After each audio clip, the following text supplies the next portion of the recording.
دیکھیے، کسی کو گناہوں پر آمادہ کرنے کے لیے شیطان کے پاس تین ہی راستے ہیں، وہ تین ہی طریقے استعمال کرتا ہے، چوتھا طریقہ نہیں ہے۔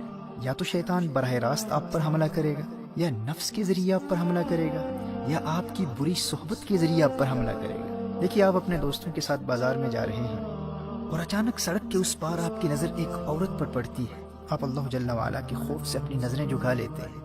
اب شیطان آپ کو بہکانے کے لیے ان تین طریقوں میں سے ایک طریقہ اختیار کرے گا۔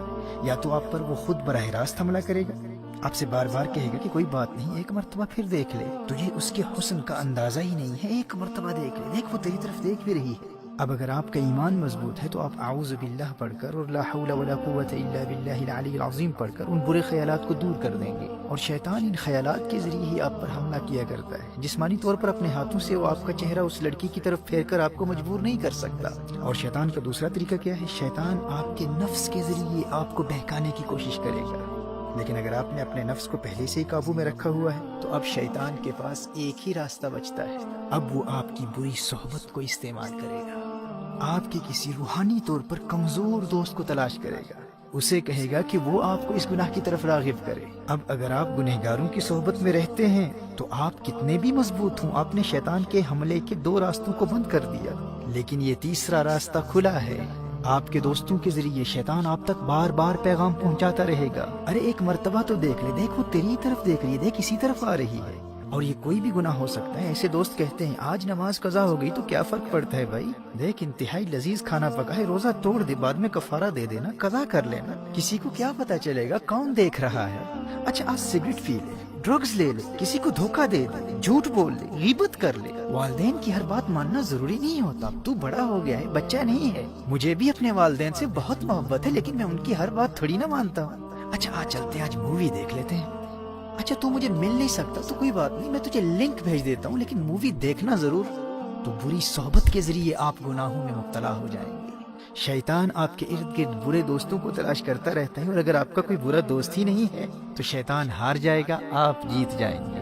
محترم احبہ، آپ کے لیے خوشخبری یہ ہے کہ رمضان المبارک میں اگر حالت ایمان میں آپ صرف اس ایک دشمن سے بچتے رہے نا، بری صحبت سے خود کو بچا لیا، تو اللہ جل وعلا آپ کو گناہوں سے پاک بھی کر دے گا اور جنت بھی عطا کر دے گا۔ نبی کریم صلی اللہ علیہ وآلہ وسلم نے ارشاد فرمایا، رمضان میں شیطان کو قید کر دیا جاتا ہے، سفیدت الشیاطین، آپ کا پہلا بڑا دشمن بند ہے، شیطان خود بے بس ہے، وہ کچھ بھی نہیں کر سکتا۔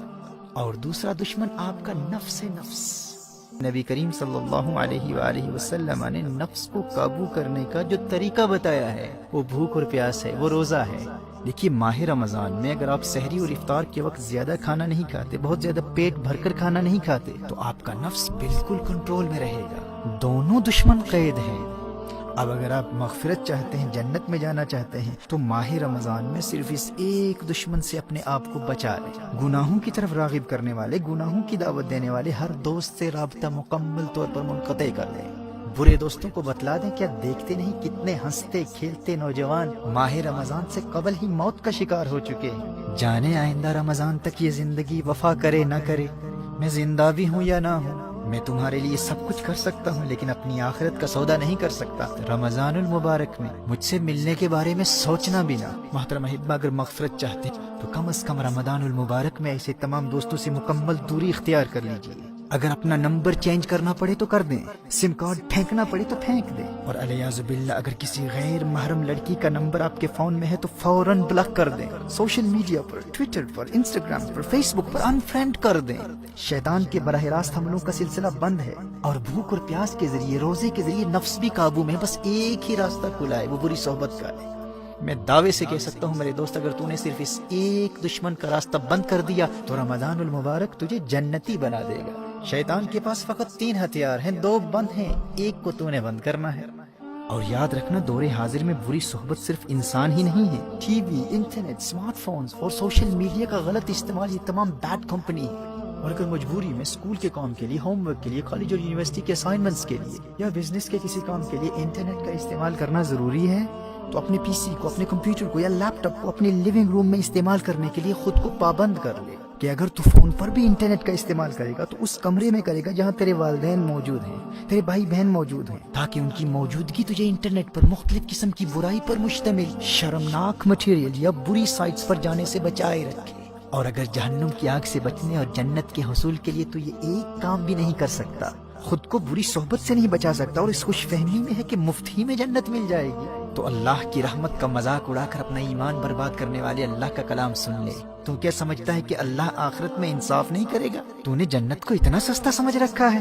اللہ قرآن میں ارشاد فرماتا ہے، ام حسب الذین اجترحوا السیئات ان نجعلهم كالذین آمنوا وعملوا الصالحات سواء محیاهم ومماتهم ساء ما يحکمون۔ سورہ جاسیہ میں ارشاد فرمایا، کیا جنہوں نے برائیوں کا ارتکاب کیا یہ سمجھتے ہیں کہ ہم انہیں ان جیسا کر دیں گے جو ایمان لائے اور اچھے کام کیے؟ یعنی جو جنت نیک لوگوں کے لیے، وہ جنت یوں ہی مفت میں بے ایمانوں اور گنہگاروں کو بھی عطا کر دے۔ فرمایا ساء ما یحکمون، کیا ہی برا حکم لگاتے ہیں۔